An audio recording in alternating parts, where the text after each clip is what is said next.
Itu semua karena anugerah Tuhan yang besar di dalam kehidupan kita. Dan kita bersyukur kalau hari ini kita ada, itu semua juga karena kebaikan Tuhan. Mari kita mau sama-sama mempersiapkan diri kita untuk beribadah kepada Tuhan. Mari jemaat, saya undang untuk kita bangkit berdiri. Mari kita mengambil waktu teduh sejenak mempersiapkan diri kita untuk masuk lebih dalam di dalam ibadah hari ini.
Amin.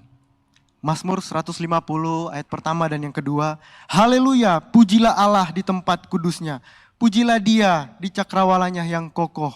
Pujilah Dia karena segala keperkasaannya.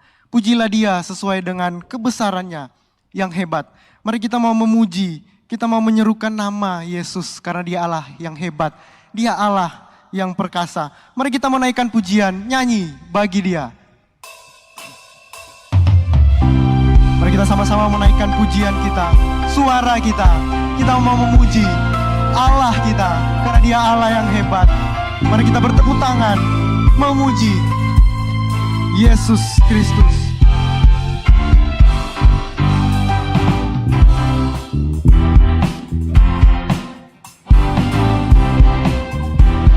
Angkatlah suaramu, angkatlah suaramu. Puji dan serukan nama Yesus. Takkan bebanmu, tak perlu khawatir, sebab Dia sanggup. Gerakkan kakimu, menarilah dan bertepuk tangan. Bersukacitalah, tak perlu khawatir, sebab Dia sanggup. Sekarang nyanyikan kebesarannya, yang kuat dan penuh kuasa. Bersorak-sorai karena kasih-Nya, tak datang melawan kita. Nyanyi bagi Dia.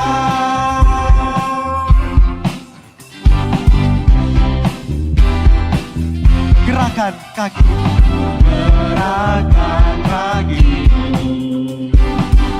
Menarilah dan bertepuk tangan. Bersukacitalah, tak perlu khawatir, sebab Dia sanggup. Sekarang nyanyikan kebesarannya, yang kuat dan penuh kuasa. Bersorak-sorai karena kasih-Nya, tak datang melawan kita. Nyanyi sekarang, nyanyikan kebesarannya, yang kuat dan penuh kuasa. Bersorak-sorai karena kasih-Nya, tak datang melawan kita. Nyanyi bagi Dia. Mari kita tetap memuji Tuhan kita. Kita bersyukur karena rahmat-Nya yang besar. Kita mau terus menaikkan pujian kita kepada Tuhan. Mari kita katakan, tanganku kuangkat padamu. Tanganku kuangkat padamu, mensyukuri rahmat yang Kau beri. Kakiku melompat bagimu, sebab rahmat-Mu baru setiap pagi. Bersyukurlah kepada Tuhan, bersyukur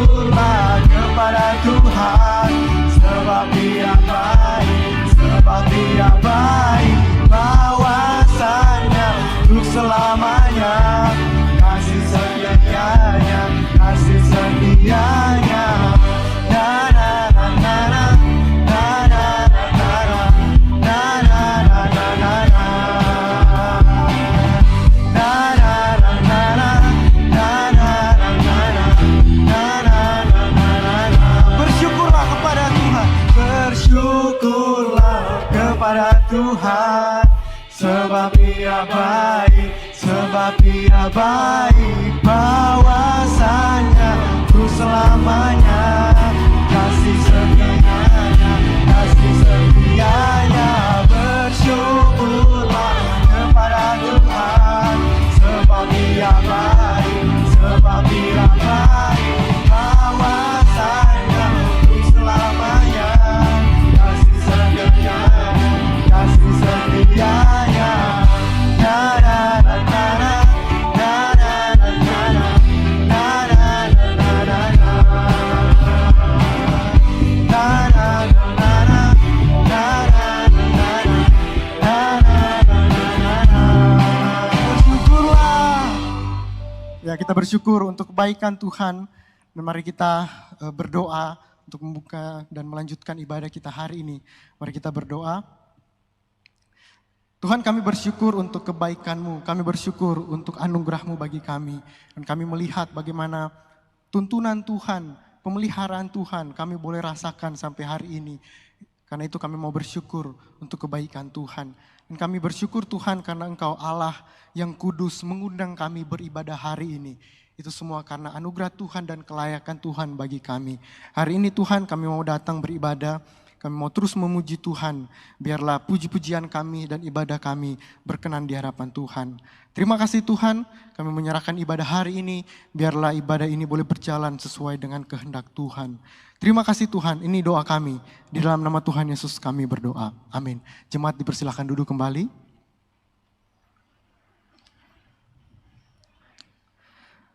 Jemaat Tuhan, mari kita melihat kehidupan kita. Apakah kehidupan kita sudah benar-benar mencerminkan Kristus di tengah-tengah hidup kita? Apakah kehidupan kita betul-betul menjadi berkat? Mari kita datang di hadapan Tuhan. Kita bawa segala beban kita, dosa-dosa kita. Karena Dia Allah yang peduli dengan kehidupan kita. Kita mau supaya hidup kita dibaharui. Kita minta supaya kita boleh diberikan anugerah pengampunan itu. Dan mengubah hidup kita.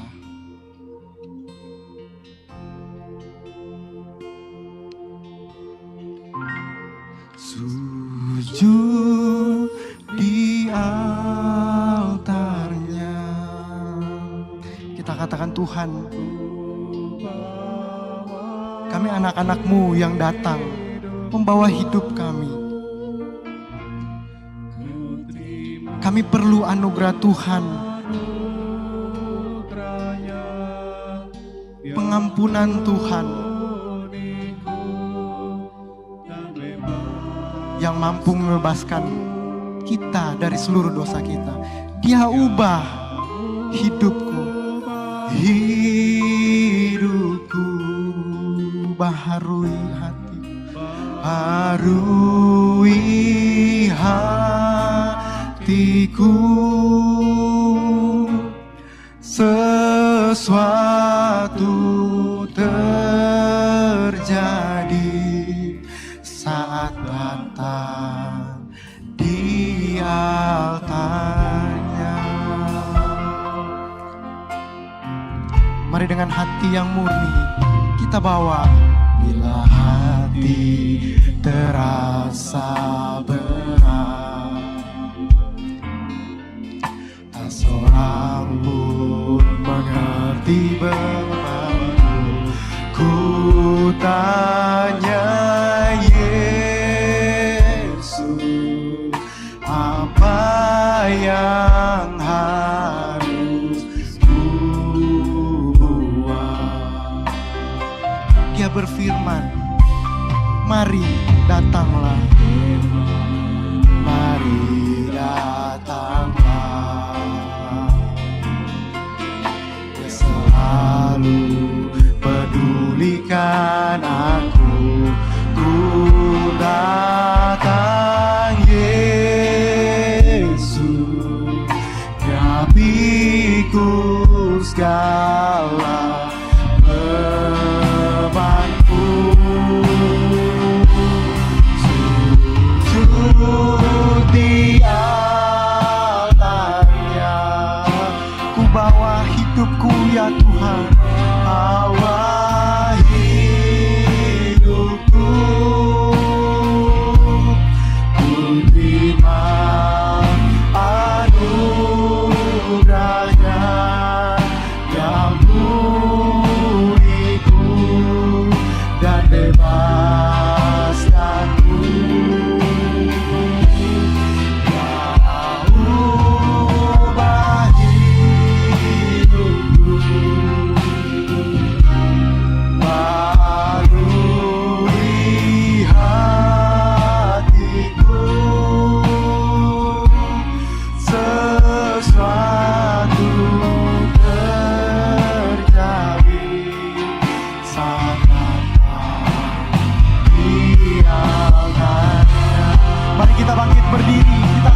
Ku bawa hidupku,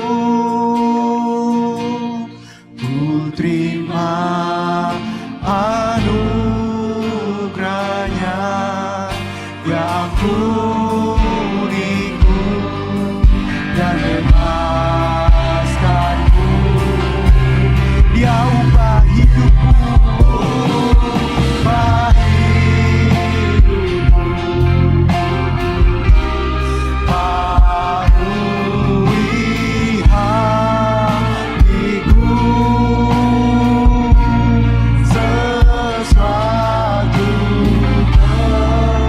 Sesuatu terjadi ketika kita datang di hadapan Tuhan.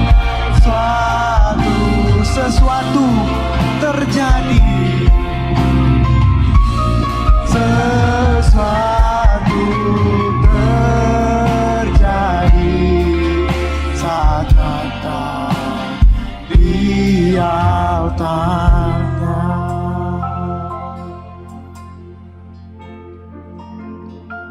Mari kita mengambil waktu pribadi di hadapan Tuhan.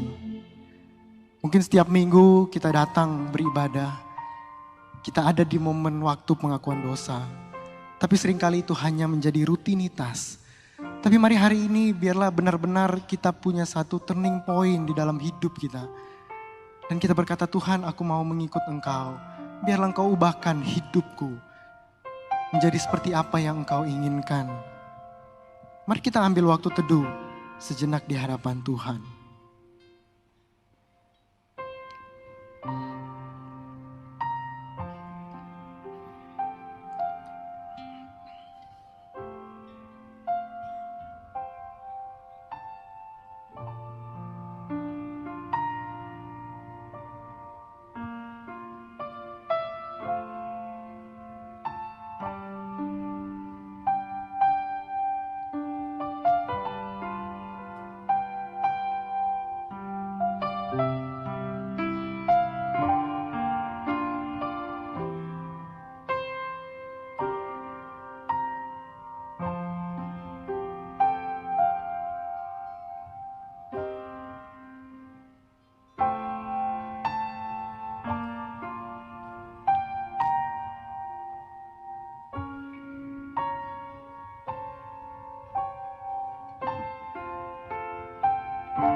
Tuhan, ini kami, anak-anak-Mu,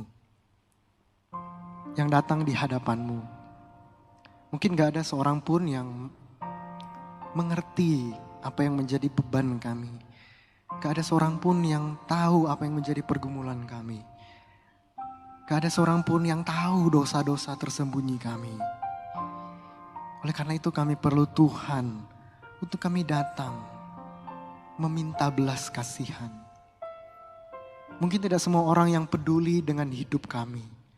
Oleh karena itu kami datang kepada Yesus yang benar-benar peduli dengan beban kami, pergumulan kami, dosa-dosa kami.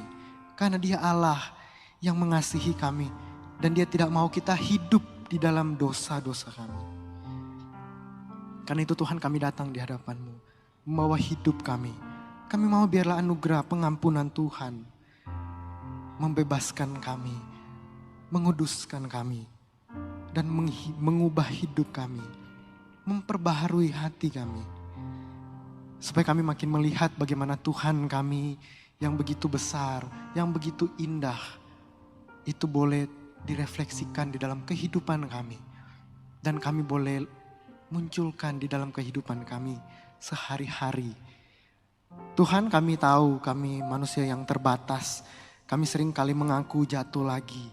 Kami sering kali mengaku namun berbuat lagi. Karena itu Tuhan, kami butuh belas kasihan Tuhan untuk terus berjalan bersama dengan kami. Dan Tuhan, ajar kami boleh menjadi anak-anak-Mu yang menghargai karya-Mu, menghargai pengampunan-Mu. Dengan kami boleh hidup sesuai dengan apa yang menjadi kehendak Tuhan di dalam hidup kami. Kami tahu tidak mudah Tuhan karena banyak tantangan, banyak godaan. Karena itu Tuhan, Engkau yang bersama-sama dengan kami, mampukan kami, kuatkan kami. Kami bersyukur Tuhan untuk kasih dan kebaikan-Mu, untuk pengampunan-Mu. Ini doa kami. Di dalam nama Tuhan Yesus kami berdoa. Amin. Roma 5 ayat yang pertama berkata demikian. Sebab itu kita yang dibenarkan karena iman hidup dalam damai sejahtera dengan Allah melalui Tuhan kita Yesus Kristus. Kita bersyukur untuk setiap pengampunan yang Tuhan sediakan bagi kita. Karena itu mari kita naikkan pujian. Kasih Tuhan, selamatkanku. Kasih Tuhan, selamatkanku. Dengan kasih besarnya, selamatkanku. Kasih Tuhan, selamatkanku.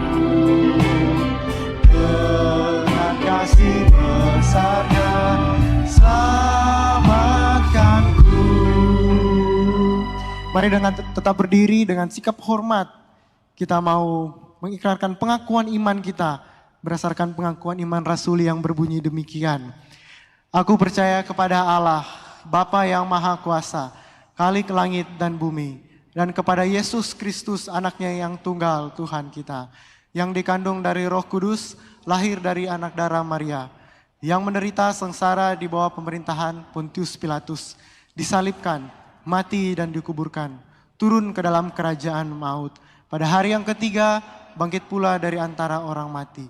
Naik ke sorga, duduk di sebelah kanan Allah, Bapa yang Maha Kuasa. Dan dari sana ia akan datang untuk menghakimi orang yang hidup dan yang mati. Aku percaya kepada Roh Kudus, gereja yang kudus dan am, persekutuan orang kudus, pengampunan dosa, kebangkitan tubuh dan hidup yang kekal. Amin. Jemaat bersilakan duduk kembali. Kita akan sama-sama mempersiapkan diri untuk mendengarkan firman Tuhan.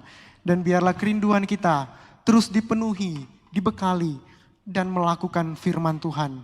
Dan bersyukur hari ini kita akan sama-sama mendengarkan pujian dari vokal grup Fidelis untuk mempersiapkan kita mendengarkan firman Tuhan. Saya persilakan.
Selamat pagi Bapak Ibu Saudara yang dikasihi Tuhan. Kita patut bersyukur pada Tuhan kalau pada hari ini kita bersama-sama boleh beribadah dan juga akan menerima perjamuan kudus. Mari kita masuk di dalam doa terlebih dahulu. Kami datang ke hadapan-Mu ya Tuhan. Kami mau bersyukur kepada Tuhan oleh karena Tuhan masih memberi kesempatan kepada setiap kami untuk boleh beribadah, memuji Tuhan, memuliakan Tuhan. Dan sebentar kami akan membaca dan merenungkan firman-Mu. Biarlah Tuhan yang memberikan satu penerangan kepada setiap kami. Kiranya Roh Kudus menolong kami. Juga di dalam kami menerapkan akan firman-Mu dalam kehidupan sehari-hari. Terpujilah Engkau Tuhan, tolonglah kami. Hanya di dalam nama Tuhan Yesus kami berdoa. Amin. Ya, selamat pagi Bapak Ibu Saudara yang dikasihi Tuhan. Ya, bulan ini kita akan memasuki bulan keluarga. Ya, kita patut bersyukur karena kita mungkin bagi sebagian orang mengatakan saya sudah tidak punya keluarga. Ya, mungkin hidup sebatang kara. Tapi saudara jangan lupa kita punya keluarga di dalam Tuhan, yaitu keluarga Allah sebagai orang-orang percaya. Itulah sebabnya tema kita teladan iman dalam keluarga. Mari kita bisa menyimak dan juga menerapkan dalam hidup kita. Saudara tema kita pada minggu ini adalah teladan iman dalam keluarga. Saya menemukan satu lukisan dari Rembrandt, yaitu tentang Lois dan Timotius. Ya, saudara, Lois itu neneknya Timotius. Dan mama dari Timotius adalah Yunika. Nah, saudara, kita akan bersama-sama menyimak ayat dari 2 Timotius pasal 3 ayat yang ke-15. Demikian bunyi firman Tuhan. Ingatlah juga bahwa sejak kecil engkau sudah mengenal kitab suci yang dapat memberi hikmat kepadamu dan menuntun engkau kepada keselamatan melalui iman kepada Kristus Yesus. 2 Timotius 3 ayat 15. Saudara, ini perkataan Paulus kepada Timotius untuk mengingat ya, bahwa sejak kecil engkau sudah mengenal kitab suci. Ini menunjukkan bahwa pendidikan iman Kristen itu dimulai dari sejak kecil. Ini begitu penting. Kenapa? Meskipun masih kanak-kanak, diajar kitab suci, bagaimana menerapkannya? Mungkin satu saat dia baru bisa menerapkannya. Dan dikatakan yang dapat memberi hikmat kepadamu dan menuntun engkau kepada keselamatan melalui iman kepada Kristus Yesus. Tentu pada waktu Timotius masih kecil, mamah dan papanya ini dia mengajarkan kitab perjanjian lama. Ya, karena mereka latar belakang Yahudi. Ya. Lois itu orang Yahudi, Yunika juga orang Yahudi, tapi suami dari Yunika itu orang Yunani. Dan Timotius ini anak campuran, tapi dididik di dalam tradisi Yahudi, yaitu berarti dia belajar tentang kitab suci perjanjian lama. Nah saudara-saudara, pendidikan memang harus dimulai dari sejak kecil saudara. Itulah sebabnya di dalam pendidikan paling tidak ada 3 pilar utama yang seringkali difokuskan ke sana. Yang pertama berkaitan dengan IQ, Intelligence Quotient. Ya. Ini satu standar, satu ukuran tentang kecerdasan intelektual seseorang.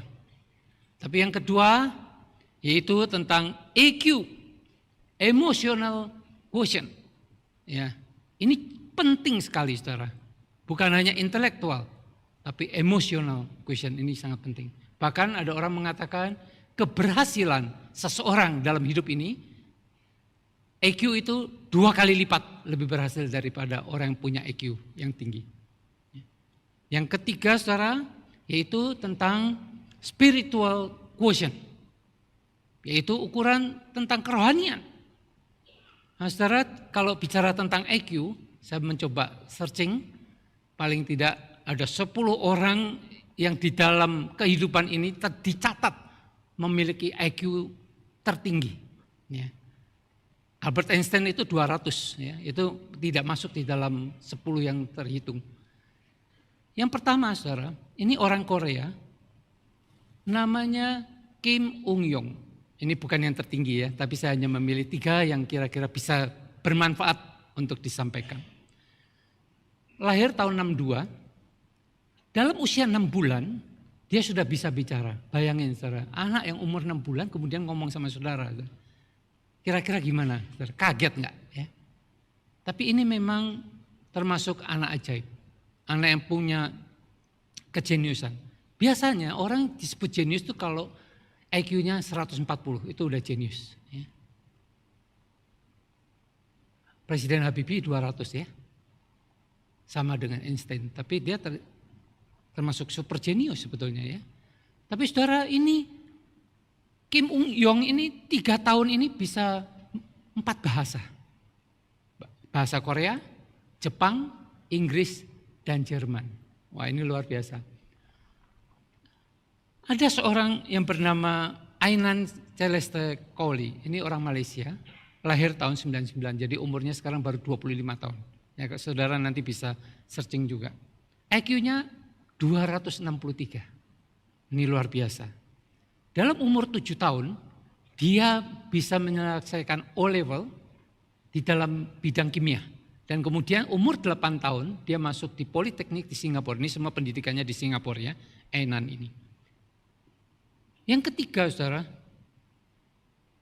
tadi umur 8 sudah kuliah saudara ya. Yang ketiga adalah William James Sidis. Ini orang Amerika, lahir tahun 44. IQ-nya 250 sampai 300. Dalam usia 5 tahun dia sudah bisa 6 bahasa. Bahasa Latin, Yunani, Rusia, Perancis, Jerman, dan Ibrani. Wah ini secara luar biasa. Saya pernah membaca satu artikel bahwa orang yang dari kecil belajar bahasa dengan tulisan dalam bentuk lukisan, ya, tulisan dalam bentuk lukisan, itu tingkat kecerdasannya akan lebih tinggi. Misalkan bahasa Ibrani itu seperti lukisan. Ya. Bahasa apa lagi? Bahasa India. Bahasa apa lagi? Bahasa Arab. Bahasa apa lagi? Bahasa Mandarin. Bahasa Thailand. Sebetulnya satu lagi sayang, yaitu bahasa kita, bahasa Jawa kuno, yaitu Hono Coroko. Itu dalam bentuk lukisan juga. Saya nggak dikembangkan, saudara. Ya, orang-orang Jawa itu harusnya kalau menggunakan itu ke tingkat kecerdasannya jauh lebih tinggi. Ya. Saudara-saudara, ini baru bicara tentang IQ, tapi IQ itu bukan segala-galanya, saudara. Ya. Maka di dalam pendidikan sebetulnya mencakup banyak hal, saudara. Dan inilah ukuran atau standar kecerdasan atau kemampuan dari seseorang. Yang pertama tadi kita sudah lihat intelligence quotient ini bisa diukur ya, pakai namanya psikometri. Itu secara analitis, logika dan rasio. Tapi tingkat keberhasilannya sebetulnya bukan orang yang super berhasil. Maka di dalam seorang psikolog ya, dia hanya mengatakan tingkat keberhasilannya hanya 15%. Ya. Dibandingkan dengan nanti saya akan sebutkan. Ya. Yang kedua, intellectual quotient, ini IQ juga. Tapi bagaimana menerapkan sikap dan perilaku sesuai etika dan etiket. Nah ini IQ dalam pengertian bagaimana menerapkan kecerdasan intelektual itu dalam hidup ini. Sebagai dalam bentuk sikap, perilaku, lalu dalam bentuk etika itu sopan santun. Dan etiket itu tata caranya. Bagaimana tata cara kesopanan yang diatur, itu etiket.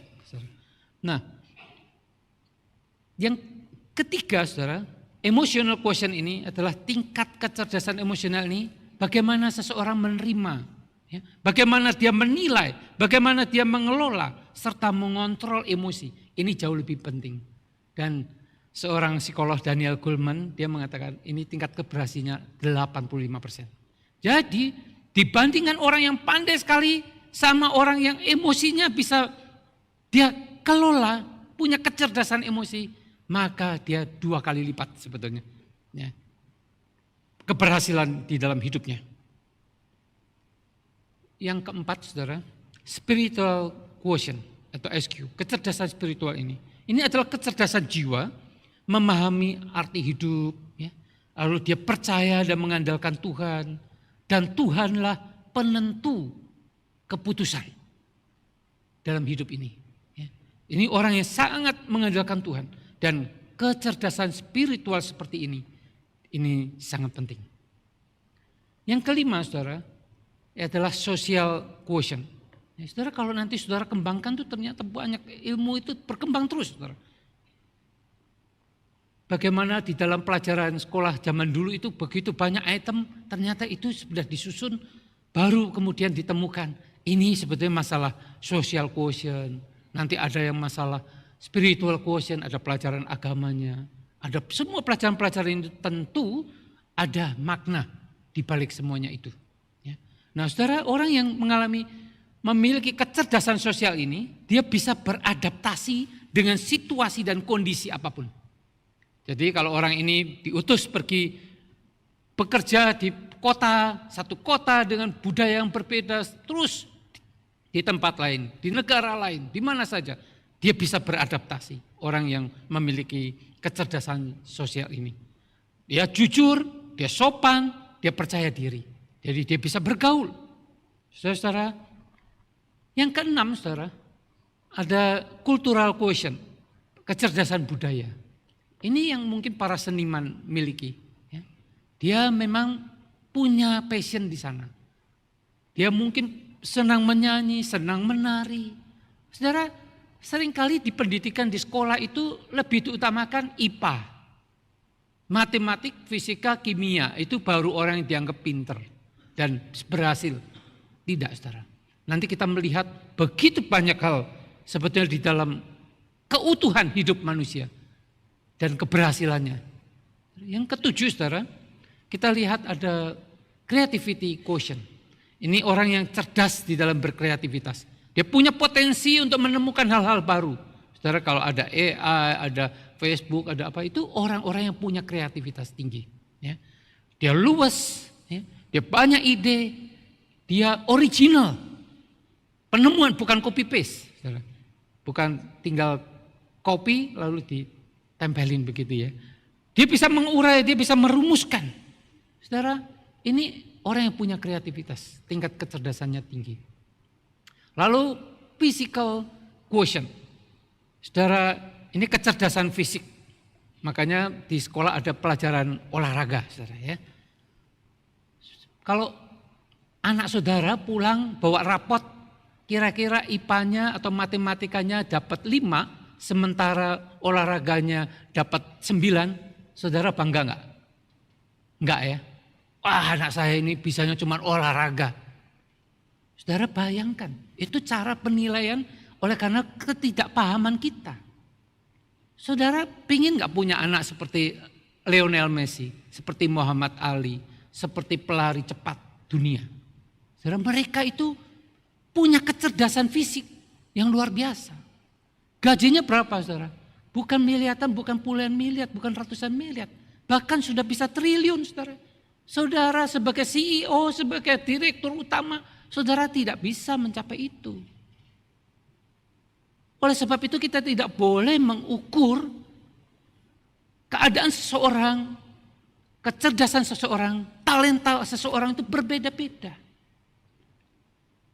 Tidak boleh kita meremehkan, menganggap rendah, oh kamu hanya bisanya seperti ini. Saudara-saudara, justru di dalam physical quotient ini penting sekali bagaimana dia bisa mengembangkan diri. Ya.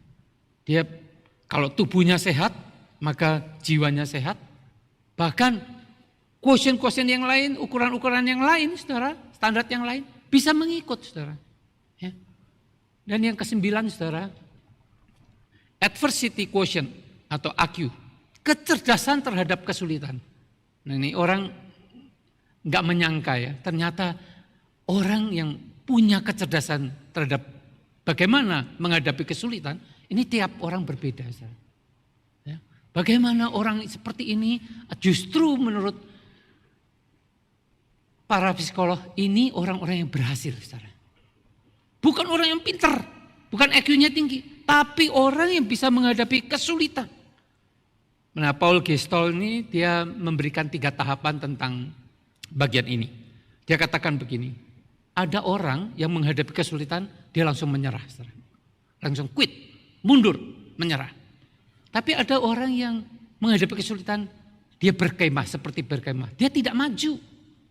Tidak maju, tidak mundur, ya berkemah di situ aja. Tetapi ada orang yang ketika menghadapi kesulitan, dia justru terus mendaki. Dia tetap maju. Saudara, yang ke-10 saudara, saya hanya mencatat 10, mungkin satu saat akan berkembang terus dia. Resilience quotient atau RQ, kecerdasan ketangguhan. Ini orang yang militan dan dia seringkali menjadi pemenang. Rasul Paulus pernah menasihatkan kepada Timotius kalau dia menguraikan tentang petani. Itu petani tekun. Lalu sebagai olahragawan, dia olahragawan yang tekun. Kalau dia sebagai militer, dia militer yang tekun. Yang tangguh, saudara, menghadapi semua itu. Saudara-saudara, saya ingat seorang siswa yang sudah kondisinya pas-pasannya boleh dibilang miskin. Ya. Lalu ya tidak tampan, tidak pandai. Saudara, kita mungkin sebagai guru ya, melihat murid kayak gini harapannya masa depannya bagaimana, saudara. Saudara, satu saat, saya masih ingat ketika dia satu saat pulang dari persekutuan siswa, saya pikir kasihan ini anak ya. Karena dia tidak bergaul dengan yang lain, dia merasa mungkin yang lain punya kesempatan lebih. Kemudian saya antar dia pulang. Masuk di gang, pulang, saya tahu rumahnya sangat sederhana, orang dari luar pulau. Saudara, kemudian berapa puluh tahun kemudian reuni. Saudara tahu reuni, ketika reuni.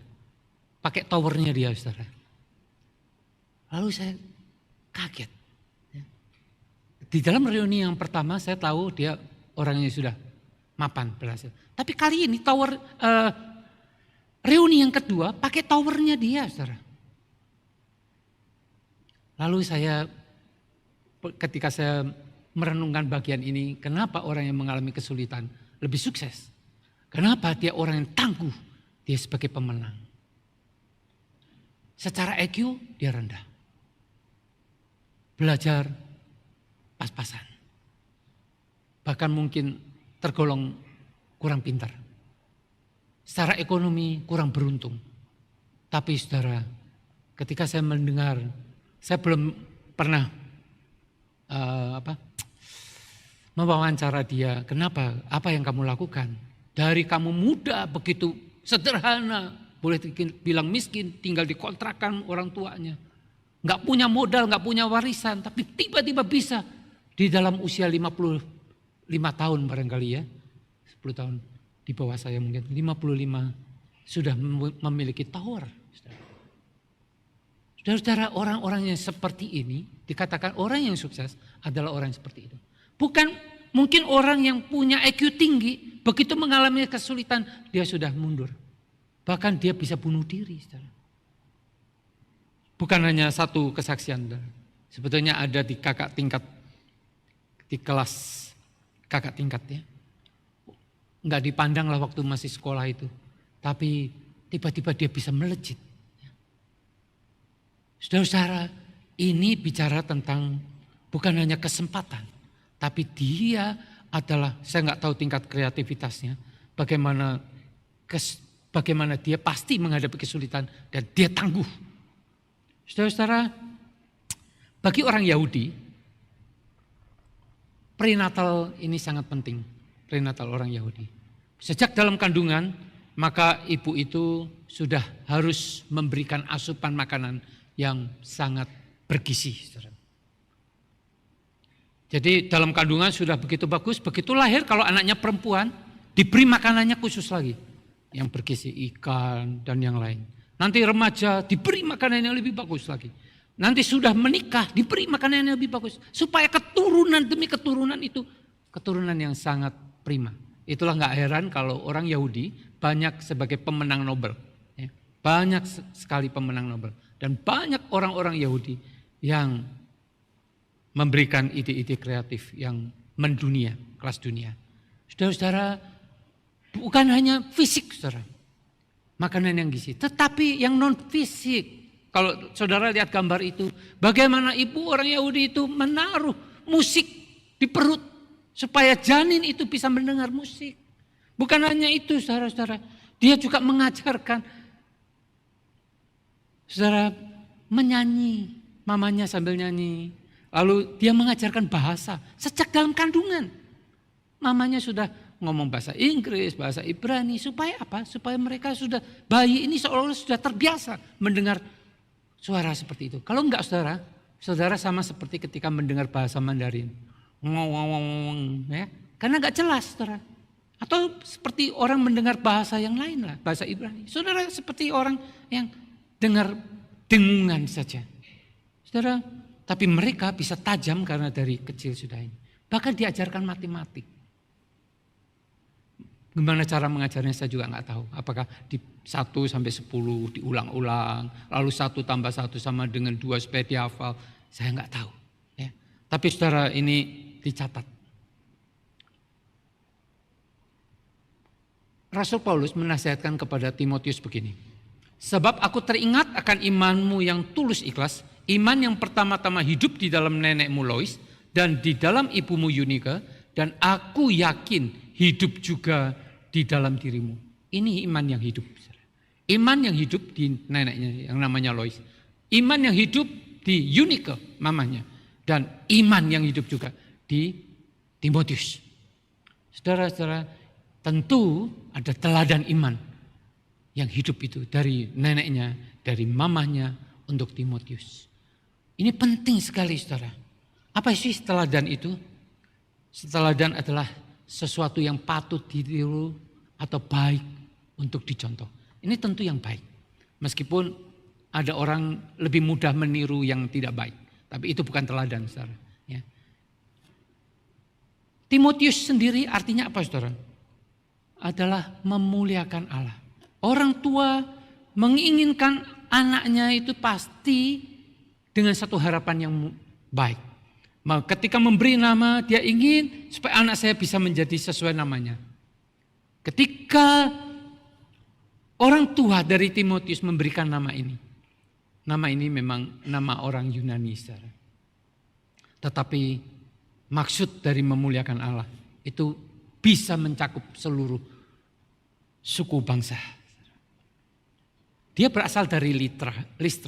Saudara, Listra ini terkenal dengan dewa-dewa. Yaitu ada dewa Hermes, dewa Zeus yang paling terkenal. Sehingga Paulus ketika memberitakan Injil di sana dianggap sebagai dewa Hermes dan Barnabas sebagai dewa Zeus.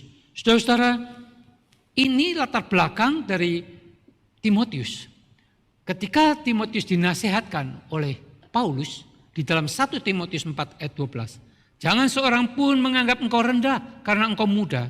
Jadilah teladan bagi orang-orang percaya dalam perkataanmu, dalam tingkah lakumu, dalam kasihmu, dalam kesetiaanmu, dan dalam kemurnianmu.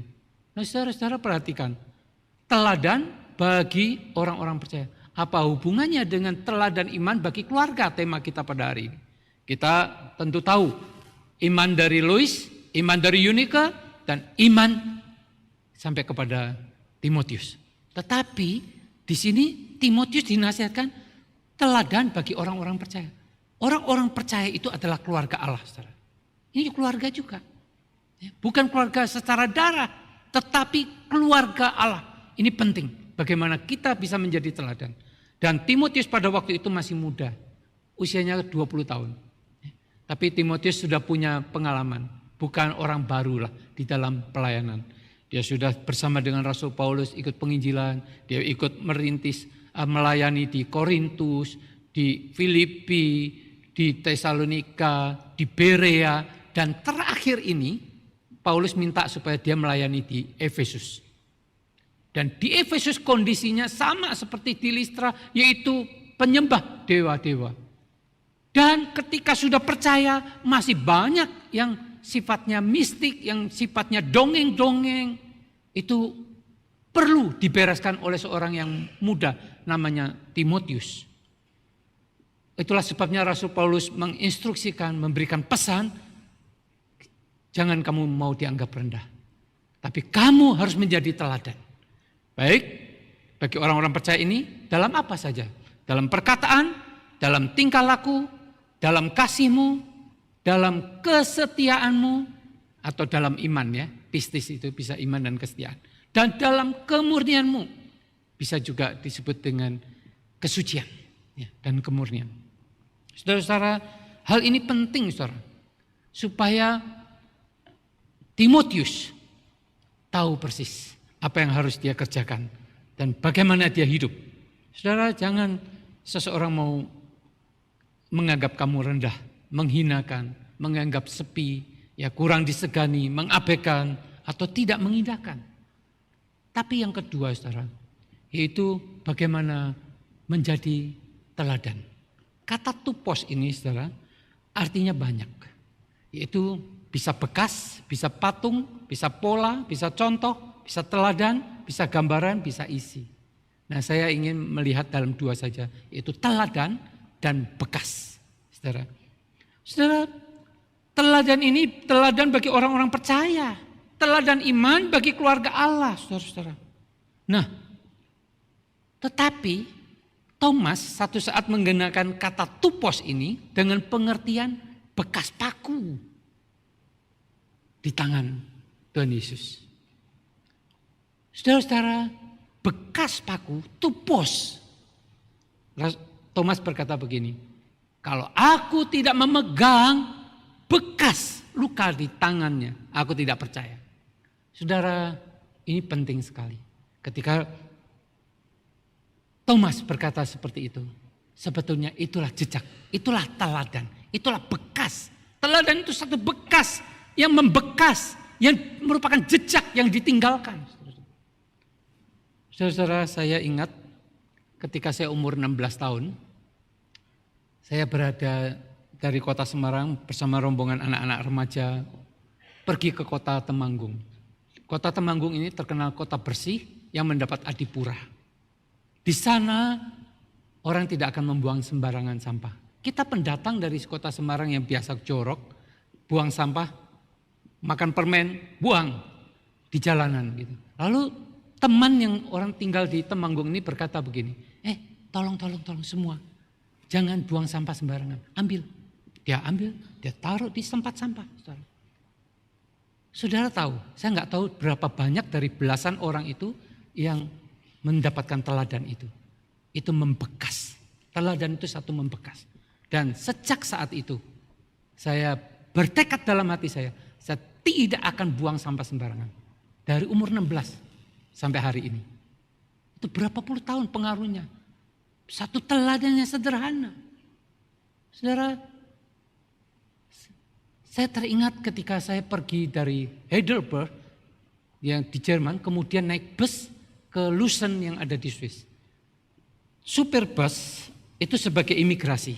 Ya, kita mau naik bus, lalu diberikan gelang tangan. Saudara. Terbuat dari kertas, murah sekali. Tapi dia kemudian lihat paspor saya, lihat visa saya, dia stempel, silakan masuk bus. Enggak perlu pakai kantor imigrasi, saudara. Cukup supir bus masuk. Ketika sampai di Lucerne, apa yang pertama saya mau lihat? Karena waktu itu 500 tahun reformasi. Jadi tahun 2017 kemarin. Ya, itu 500 tahun reformasi. Saya pergi sendiri, saudara. Saya pergi ke gereja di Lucerne, saya lihat gereja tua, ada piagam, ada apa itu namanya, prasasti, saya baca. Saudara, kemudian saya ditepuk tangan. Seorang nenek, dia berkata, tepuk tangan, saya noleh. Kenapa ini nenek? Dia bilang gini. Lalu saya lihat yang dia tunjuk karena agak jauh ya. Oh, kertas saya jatuh gelang tangan itu terbuat dari kertas jatuh. Saya ambil. Ketika saya ambil, saya masukkan ke saku jaket. Apa yang dia katakan? Tepuk lengan lagi. Dia panggil lagi saya. Lalu kan saya mau buang. Terus ketika sudah dekat, dia tunjuk kantong saya, keluarin. Dia minta sampah itu. Dia nggak percaya saudara kepada orang mungkin asal dari mana, orang Tionghoa dari mana, apa mungkin kebiasaan orang Tionghoa buang sampah sembarangan di sana. Saya juga nggak tahu. Kan banyak pendatang turis dari China, dari negara-negara lain. Dia minta taruh. Lalu dia pergi ke tempat sampah, dia buang. Tidak heran kalau Swiss itu kota bersih. Tidak heran kalau sungainya itu bersih, saudara. Bayangkan sungai di Indonesia. Bisa nggak dilayar sebagai tempat pariwisata? Jauh. Butuh berapa lama untuk pendidikan seperti ini saja? Butuh waktu begitu panjang. Mungkin puluhan tahun, mungkin ratusan tahun. Dimulai oleh siapa? Bagi saya dimulai oleh seorang rekan saya, Bupati Temanggung. Tapi bupati itu sekarang sudah nggak ada tentu. Siapa yang melanjutkan kota-kota adipura di Indonesia? Nggak ada, saudara.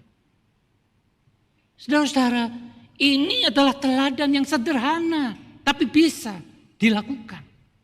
Saya sangat sedih kalau melihat di gereja ada tisu berserakan. Bukan hanya di ruangan tapi juga di tempat WC. Saudara. Cep, buang, cep. Nggak masuk, kurang pinter main basketnya. Nggak masuk, dibiarin saudara.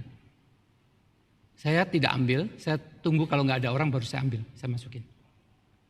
Kalau saya ambil takut menyinggung dia. Tapi sebetulnya boleh juga ya seperti nenek itu ya. Suruh ambil ya. Sekali-sekali pendeta boleh ya. Tepuk tangan, masukin. Saudara-saudara, saya nggak tahu berapa lama. Apa yang bisa kita lakukan sih? Saudara ingat, teladan itu semua apapun itu membekas. Tadi dikatakan yang pertama tentang perkataan. Perkataan kita. Paulus berkata kepada Timotius, perkataanmu adalah ajaran sehat. Jangan mengikuti ajaran nenek moyang yang dongeng tadi. Buang. Juga beritakan Injil yang sehat. Ajaran yang sehat, Injil, tidak bercabang lidah. Buang omongan kosong yang tidak suci. Saudara, karena perkataan itu mungkin bisa menjadi ingatan buat kita seumur hidup kita. Tapi kata-kata yang indah, yang membangun, itu mungkin seperti paku tadi membekas dalam hidup kita seumur hidup kita. Saudara, bukan hanya perkataan, tapi juga tingkah laku. Ini cara hidup, saudara. Yang Rasul Paulus maksudkan, ini cara hidup. Jangan. Bukan peminum, tidak pemarah. Kalau saudara membaca nasihat Rasul Paulus kepada keseluruhan kitab Timotius. Itu begitu indah. Saudara. Ada hal-hal yang bisa diterapkan. Inilah teladan. Perkataan sangat penting. Tingkah laku sangat penting. Tapi juga kasih agape. Saudara. Ini penting. Bagaimana memelihara keluarga. Itu satu teladan. Saudara-saudara,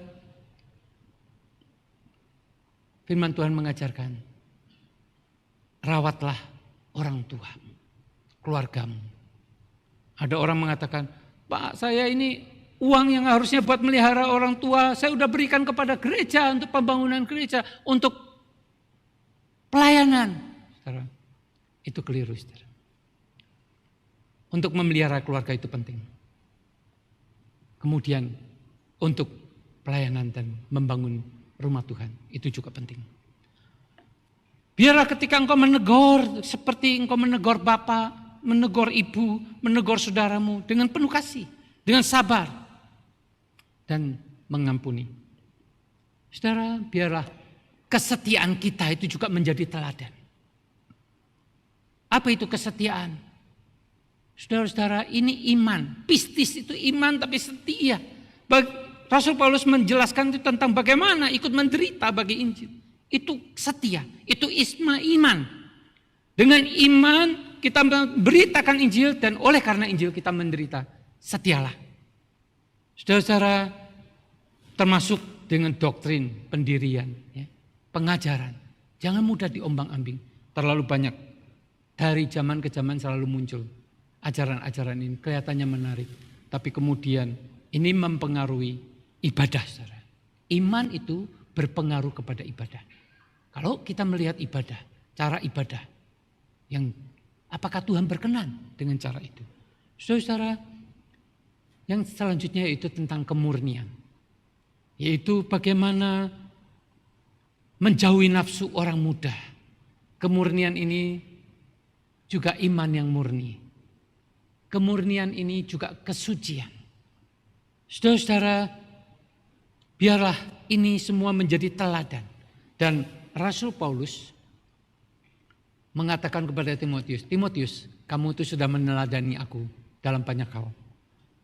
Dia katakan, engkau sudah mengikuti ajaranku, engkau sudah mengikuti cara hidupku, engkau sudah mengikuti pendirianku tentang doktrinku, ya, sikap terhadap jemaat yang masih mudah diombang-ambingkan oleh pengajaran sesat, imanku, kesabaranku, kasihku, ketekunanku. Wah, Timotius jauh lebih daripada waktu diperintah. Di dalam 2 Timotius 3 ayat 10, Rasul Paulus sudah memberitahu, engkau sudah mengikuti teladan-teladanku. Karena aku juga mengikuti teladan Kristus. Saudara-saudara, ada seorang anak yang datang kepada papanya, Papa gajinya berapa? Wah, papanya sebetulnya agak tersinggung ya ditanya gajinya ya. Lalu dia bilang, gaji saya $20 per jam. Ya memang di sana kan barat, semua rata-ratanya per jam ngitungnya. Kemudian anak ini bilang, boleh enggak Pak, saya pinjem $10. Lalu papanya semakin jengkel, anak kok pinjem. Ya, kebutuhan minta aja diberi, tapi dia pinjem $10. Lalu dia kasih $10. Lalu anak ini pergi ke kamarnya, dia bongkar tabungannya. Dia hitung koin-koinnya. Setelah dia hitung koin-koinnya, ternyata dia punya $10. Lalu dia bawa itu $10 dengan dari papanya $10, lalu dia berikan kepada papa. Papa, aku mau membeli 1 jam waktumu kerja ini, $20. Saya ingin papa bersama saya dalam waktu 1 jam. Saudara, waktu saya membaca buku ini, saya teringat bagaimana saya sering mengabaikan akan anak-anak saya. Saya lebih mementingkan tugas, apalagi di sinode. Wah, Sabtu sampai Senin baru pulang. Hari biasa larut sampai malam, bisa rapat sampai jam 2. Kita berkata, karirkah mungkin bagi saudara? Pelayanankah bagi saudara? Saudara akan kehilangan anak-anak saudara. Tapi hai anak-anak, jangan takut. Engkau juga bisa menjadi teladan bagi keluargamu. Bisa menjadi teladan bagi teman-temanmu sebagai keluarga Allah. Saudara-saudara, saya tidak tahu bagaimana cara menebus hidup ini. Saudara, kita lihat bagaimana Bapak ini bersama dengan anak-anaknya mengajak mereka berdoa. Ini teladan, saudara. Keteladanan itu berbicara lebih kuat daripada kata-kata. Teladan spiritual. Spiritual quotient ini sangat penting. Inilah hal yang sederhana. Saya katakan spiritual atau iman itu bukan hanya pengetahuan firman Tuhan, Alkitab. No. Pada waktu kita berkata-kata, itu spiritual. Itu penerapan Alkitab. Pada waktu kita bertingkah laku, cara hidup, itu iman. Itu ibadah. Itu adalah penerapan pengajaran firman. Pada waktu kita mengasihi, itu iman. Itu ibadah. Dan itu adalah hal praktis.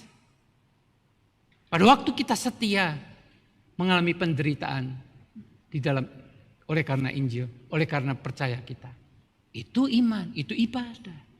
Saudara-saudara, pada waktu kita tetap setia murni menjaga kemurnian. Itu pun iman, itu pun ibadah, saudara.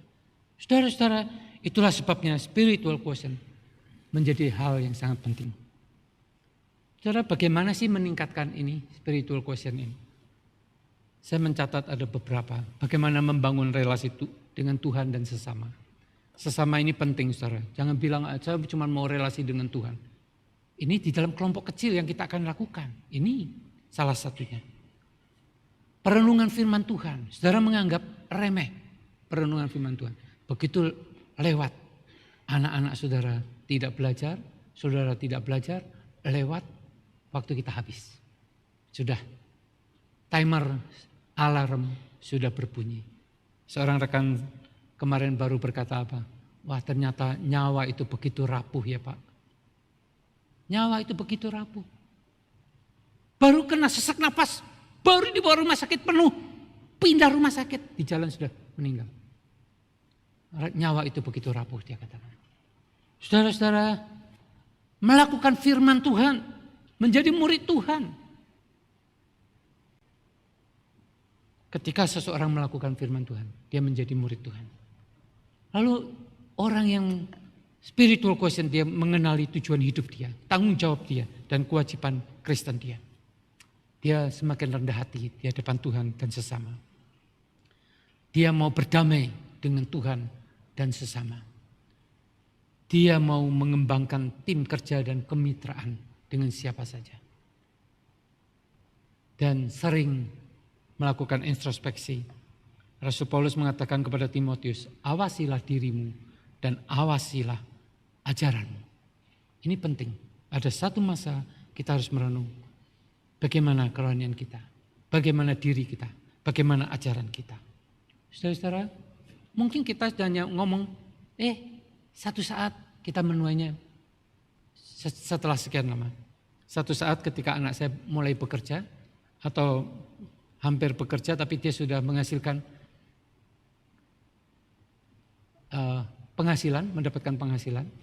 Lalu saya tanya kepada dia, kamu apakan penghasilan yang kamu terima?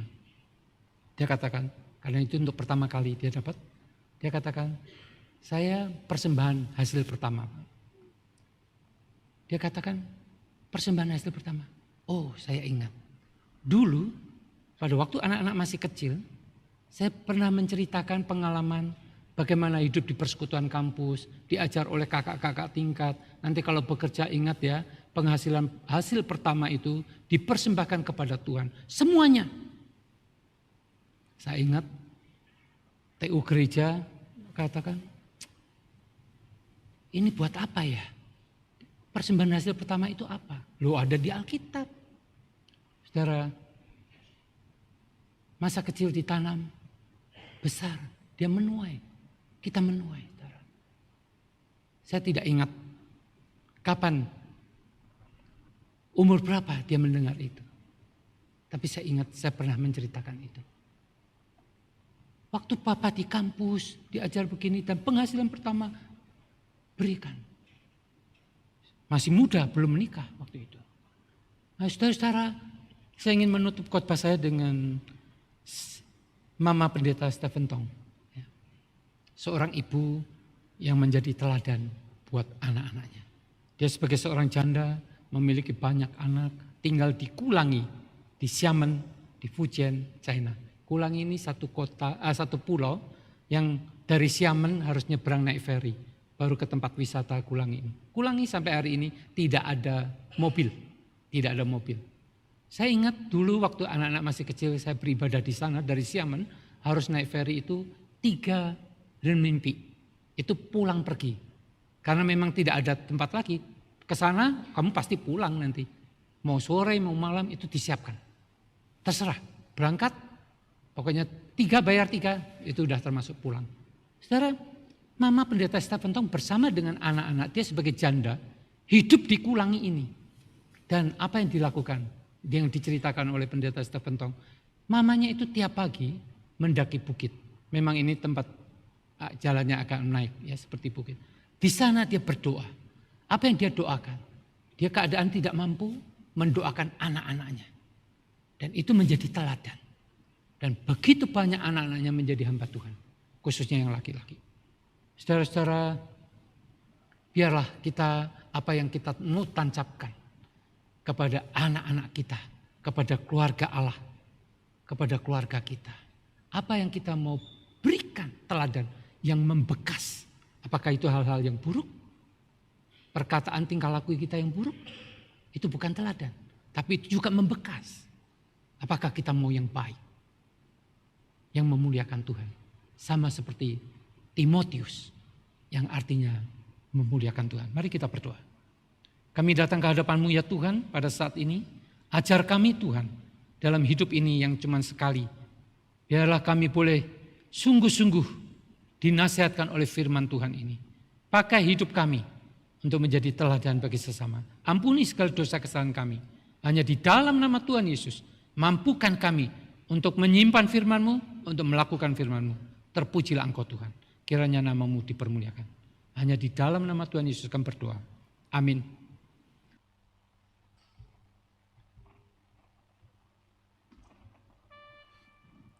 Kita bersyukur untuk firman Tuhan yang boleh kita sama-sama dengarkan. Dan biarlah kita hidup boleh terus menjadi teladan di tengah-tengah kehidupan kita. Kita bersyukur untuk perjamuan kudus yang boleh kita terima. Dan biarlah itu boleh terus menjadi pengingat bagaimana pengorbanan Tuhan begitu besar di tengah-tengah kehidupan kita. Mari saat ini kita akan memberikan persembahan. Biarlah kita memberikan yang terbaik untuk Tuhan.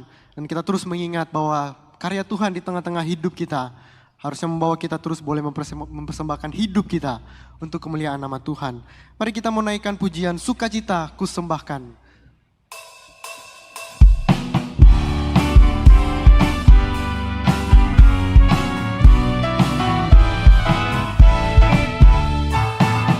Sukacita kusembahkan hanya pada Tuhanku.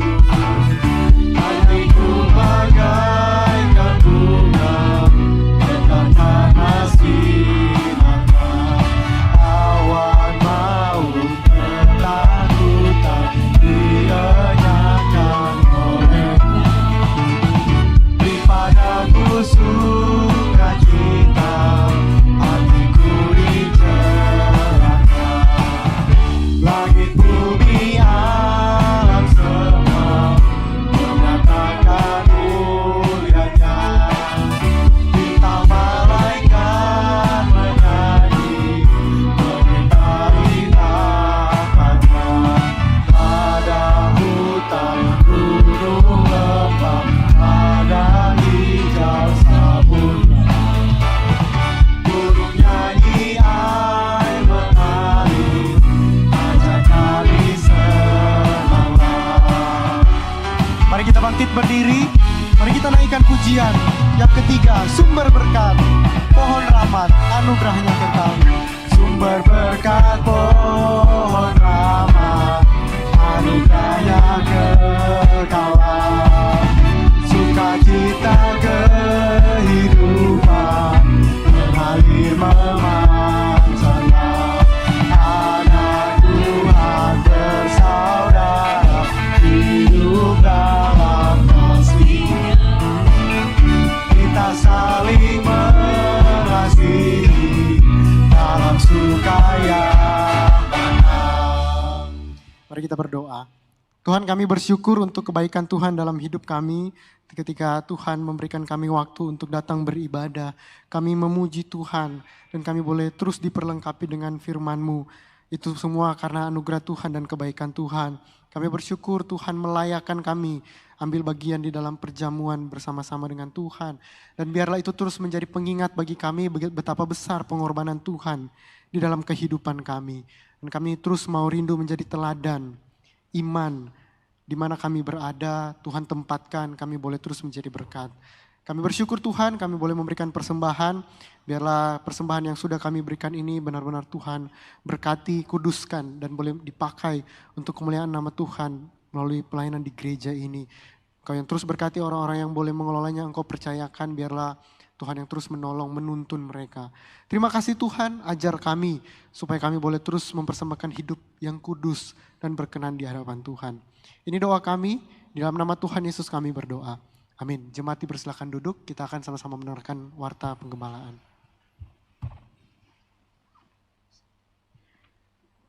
Selamat pagi, Bapak Ibu Saudara yang dikasihi Tuhan. Kita bersyukur kita bukan hanya boleh bersama-sama beribadah kepada Tuhan, tapi juga boleh mengalami perjamuan kudus.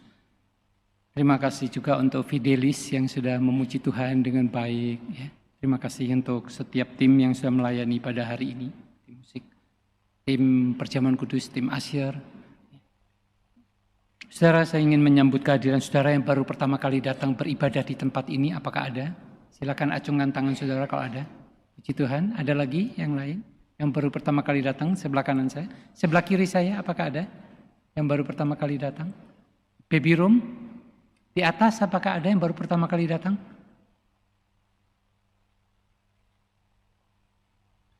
Selamat datang bagi ibu yang baru pertama kali datang ya. Kiranya Tuhan terus memanggil ibu untuk boleh beribadah bersama dengan kita ya. Kalau belum ada tempat ibadah yang tetap, kami sangat menyambut kehadiran ibu. Saudara-saudara, hanya ada satu warta lisan yaitu tentang baptis anak. Bahwa tanggal 2 Juni akan dilakukan baptis anak. Oleh sebab itu saudara sudah boleh mulai mempersiapkan untuk pendaftaran anak-anak saudara. Itu saja, bisa dilihat dan bisa mendaftarkan ke tata usaha gereja. Kita akan bersama-sama mendengarkan warta dalam bentuk rekaman.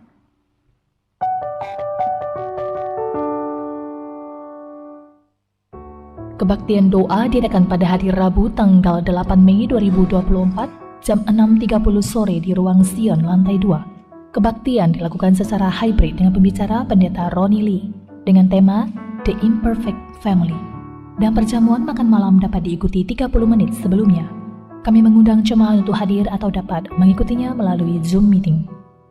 Ibadah kenaikan Tuhan Yesus diadakan pada hari Kamis tanggal 9 Mei 2024 jam 9 pagi di ruang kebaktian umum. Pembicara Pendeta Wilson Suwanto dengan tema Menantikan Janji Tuhan. Kami mengundang jemaat untuk dapat hadir bersama dengan keluarga. Persekutuan doa diadakan pada hari Sabtu tanggal 11 Mei 2024 jam 6 pagi dan persekutuan dilakukan secara online dengan pembicara Lause Titis dengan tema Penolong untuk Mengenali Kebenaran. Kami mengundang jemaat untuk dapat mengikutinya melalui Zoom meeting.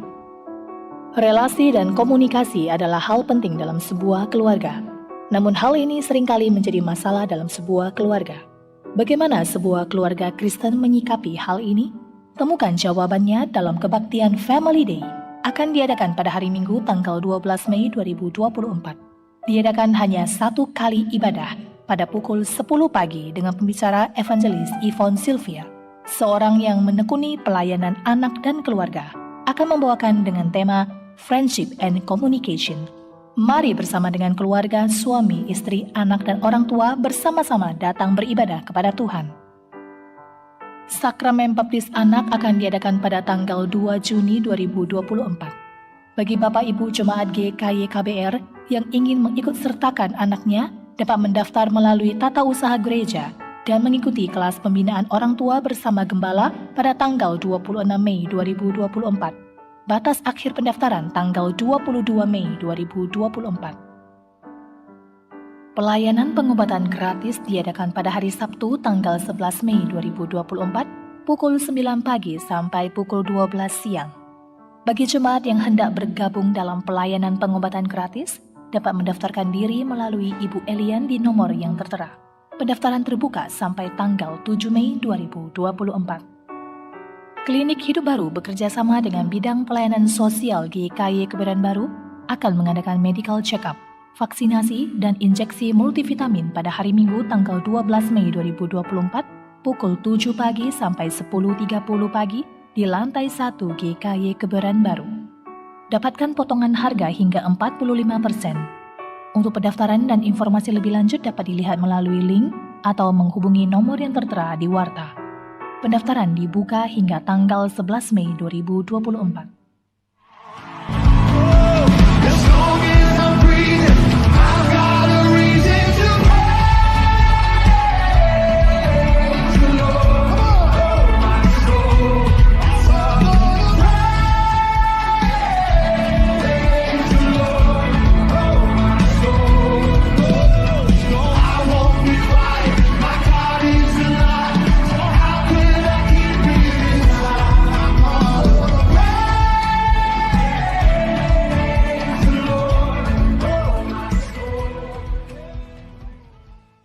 kita bangkit berdiri. Saudara, saya hanya mengingatkan hari Kamis ini, hari raya Kristiani yang besar, yaitu tentang hari kenaikan Tuhan Yesus ke surga, jam 9 pagi. Ya. Jadi saudara datang jangan terlambat, jam 9 pagi dan hanya satu kali ibadah. Hari Kamis ini. Mari kita bersama-sama menyanyikan Bapa Kau Setia.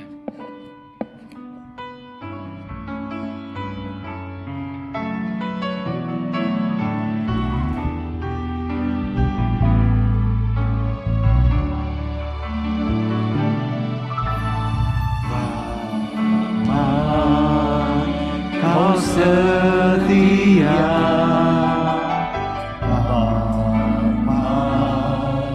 Kau mulia, tenanglah jiwaku, aman bersamamu.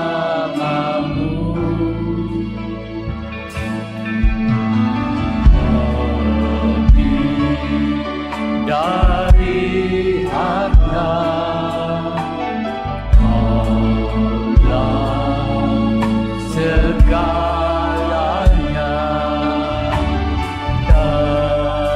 tenanglah jiwaku dalam hadiratmu. Tunjukkan kasih setiamu, Kau menyediakan yang ku perlu. Kau setia, Kau mulia, dulu sekarang dan selamanya. Tunjukkan kasih setiamu, Kau menyediakan yang ku perlu. Kau setia, Kau mulia, Bapa Kau setia.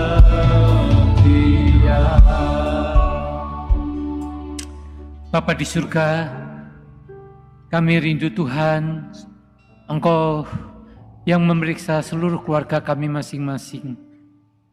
Apakah keluarga kami adalah keluarga yang sungguh-sungguh beriman kepada Tuhan? Kami berdoa supaya tiap keluarga jemaat, Tuhan Engkau boleh terus pimpin, Tuhan berikan hikmat, Tuhan tuntun sampai menuju keselamatan di dalam Kristus Yesus. Kami rindu Tuhan, keluarga jemaat-Mu ini boleh mengalami Tuhan. Bahkan pergumulan apapun yang sedang dihadapi, kami mau bawa datang ke hadapan Tuhan. Baik itu pergumulan antara suami istri, orang tua anak, masa depan anak-anak di dalam pendidikan, dan juga pergaulan-pergaulan yang buruk. Semuanya Tuhan, Engkau tolong akan seluruh keluarga. Dan juga di dalam kebutuhan sehari-hari, di dalam kebutuhan untuk pekerjaan bagi keluarga-keluarga, kami berdoa supaya mereka bisa memenuhi hidup kebutuhan mereka. Kami percaya Tuhan sudah menaruh talenta, dan biarlah kami boleh mengembangkan sekecil apapun talenta itu, dalam bentuk hal apapun. Tuhan, pakailah untuk kemuliaan-Mu. Kami berdoa supaya keluarga-keluarga ini sungguh-sungguh boleh menjadi murid Tuhan yang sejati. Inilah kerinduan kami Tuhan. Kami juga berdoa untuk setiap pergumulan di dalam kelemahan tubuh bagi jemaat-Mu. Biar keluarga-keluarga yang sedang merawat orang-orang yang sedang lemah tubuh, orang yang sakit, Tuhan berikan kekuatan dan penghiburan. Dan bagi mereka yang sedang lemah tubuh di tengah-tengah keluarga kami, Tuhan Engkau sendiri yang tengok, Tuhan hibur, bahkan Tuhan sembuhkan mereka. Terima kasih Tuhan. Apapun yang menjadi pergumulan, yang begitu banyak macam di dalam dunia ini, yang kami tidak bisa pantau, tapi Tuhan bisa memantaunya. Tuhan yang akan menolong, membebaskan, mengangkat dari semua belenggu-belenggu dosa itu di tengah-tengah keluarga. Terima kasih Tuhan, Inilah kerinduan doa kami. Hanya di dalam nama Tuhan Yesus kami berdoa. Amin. Doksologi. Puji Allah Bapa Putra, puji Allah Roh Kudus, ketiganya yang esa. Pohon selamat sumber berkah.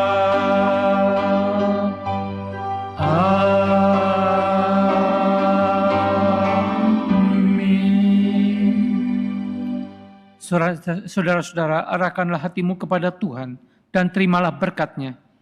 Kiranya kasih dan anugerah dari Allah Bapa, Tuhan Yesus Kristus dan Allah Roh Kudus memberkatimu dengan kasih karunia-Nya yang melimpah di dalam memperlengkapimu sebagai murid-murid Tuhan yang memuliakan Tuhan. Kiranya damai sejahtera surgawi juga menyertaimu mulai dari sekarang sampai selama-lamanya. Amin. Amin.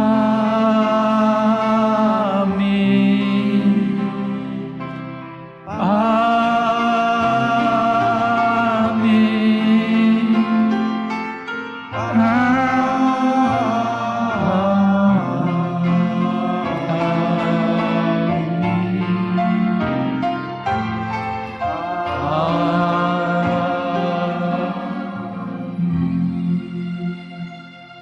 Silakan duduk, doa teduh.